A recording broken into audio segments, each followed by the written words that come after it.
ఉత్తరాంధ్ర కల్పవల్లి శ్రీ పైడితల్లి అమ్మవారిని గోవా రాష్ట్ర గవర్నర్ ఆలయ అనువంశిక ధర్మకర్త పూసపాటి అశోక్ గజపతిరాజు సందర్శించుకున్నారు. గవర్నర్గా బాధ్యతలను స్వీకరించి తొలిసారిగా జిల్లాకు విచ్చేసిన అశోక్ గజపతిరాజు అమ్మవారిని సతీ సమేతంగా దర్శించుకుని ప్రత్యేక పూజలు చేశారు. ఆయనకు ఆలయ అధికారులు అధికార లాంఛనాలతో స్వాగతం పలికారు. పూజారులు ప్రత్యేక ఆశీర్వాదం పలికి అమ్మవారి ప్రసాదాన్ని అందజేశారు.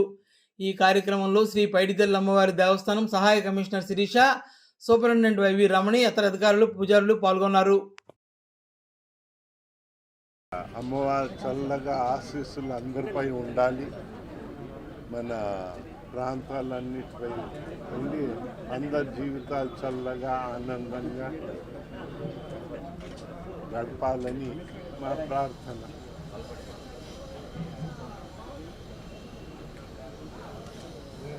మీ జీవితాలు కూడా ఆనందంగా గడపాలి, అది కూడా ఏంటంటే